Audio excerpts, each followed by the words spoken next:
HDFC business money back credit കാർഡിനെ കുറിച്ചിട്ടാണ് നമ്മൾ ഇന്നത്തെ വീഡിയോയിലേക്ക് വന്നിരിക്കുന്നത്. ഇതാണ് നമ്മുടെ കാർഡ് വരുന്നത്. ഈ കാർഡ് എടുത്തിട്ട് ഏകദേശം 2 വർഷമായിട്ടുണ്ട്. നമുക്ക് ഈ കാർഡിൻ്റെ joining fees and annual fees നോക്കിക്കഴിഞ്ഞാൽ 500 രൂപ പ്ലസ് GST ആണ് ജോയിനിങ് ആൻഡ് ആനുവൽ ഫീസ് വരുന്നത്. നമുക്കിത് ലൈഫ് ടൈം ഫ്രീ ആയിട്ട് കിട്ടാനുള്ള ഓപ്ഷൻ വരുന്നുണ്ട്. എനിക്കിത് ലൈഫ് ടൈം ഫ്രീ ആയിട്ടാണ് ഈ കാർഡ് കിട്ടിയിരിക്കുന്നത്. അപ്പോൾ ഈ കാർഡ് നമുക്ക് ലൈഫ് ടൈം ഫ്രീ അല്ല കിട്ടിയിരിക്കുന്നെങ്കിൽ നമുക്ക് 50,000 രൂപ വർഷം സ്പെൻഡ് ചെയ്ത് കഴിഞ്ഞ് കഴിഞ്ഞാൽ നമുക്ക് ഈ കാർഡിൻ്റെ 500 രൂപ എന്നുള്ളത് വേവ് ഓഫ് ചെയ്ത് കിട്ടുന്നതായിരിക്കും. ഈ കാർഡിൽ വരുന്ന വെൽക്കം ബെനിഫിറ്റ് 2000 രൂപയുടെ വൗച്ചറാണ് നമുക്ക് കിട്ടുന്നത്. നമ്മൾ ഈ കാർഡ് എടുത്തിട്ട് 3 മാസത്തിനുള്ളിൽ 50,000 രൂപയ്ക്ക് മേലെ സ്പെൻഡ് ചെയ്ത് കഴിഞ്ഞാലാണ് നമുക്ക് ഈ ബെനിഫിറ്റ് കിട്ടുന്നത്. ഓൺലൈനിൽ നമ്മൾ ചെയ്യുന്ന സ്പെൻഡിങ്ങിനൊക്കെ നമുക്ക് ഓരോ 150 രൂപയ്ക്കും 4 റിവാർഡ് പോയിന്റ്സ് വെച്ചിട്ടാണ് കിട്ടുന്നത്. ഈ കാർഡിൻ്റെ ഏറ്റവും വലിയ യൂണിക് ഫീച്ചറാണ് 5% ക്യാഷ് ബാക്ക് ആണ് നമുക്ക് ഇലക്ട്രിസിറ്റി ബിൽ പേയ്മെന്റ് അല്ലെങ്കിൽ internet bill payment, telephone bill പേയ്മെന്റിനൊക്കെ നമുക്ക് കിട്ടുന്നത്.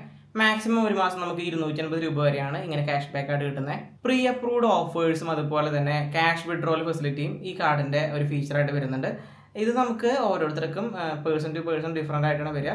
പ്രീ അപ്രൂവ്ഡ് ലോൺസ് ഒക്കെ ഇൻട്രസ്റ്റ് കുറവിന് അപ്രൂവ് ആവാനായിട്ട് ഈ കാർഡ് ഭയങ്കരമായിട്ട് ബെനിഫിറ്റ് ചെയ്യുന്നുണ്ട്. 1,80,000 രൂപ നമ്മൾ ഇയർലി ഈ കാർഡ് വഴി സ്പെൻഡ് ചെയ്ത് കഴിഞ്ഞാൽ നമുക്ക് മൈൽ സ്റ്റോൺ ബെനിഫിറ്റ് ആയിട്ട് 2,500 റിവാർഡ് പോയിന്റ്സ് കിട്ടുന്നുണ്ട്. സ്വിഗ്ഗി ഡൈനൗട്ടിൽ നമുക്ക് അപ് ടു 20% ഓഫ് ആണ് നമുക്ക് ഓരോ റെസ്റ്റോറൻറ്റിൽ പോയിട്ട് ബിൽ പേയ്മെന്റിന് കിട്ടുന്നത്. HDFC ക്രെഡിറ്റ് കാർഡിനെ കുറിച്ചിട്ട് കൂടുതൽ അറിയാനായിട്ട് ആഗ്രഹം ഉണ്ടെങ്കിൽ തീർച്ചയായിട്ടും ചാനൽ ഒന്ന് ചെക്ക് ചെയ്ത് നോക്കി നോക്കുക.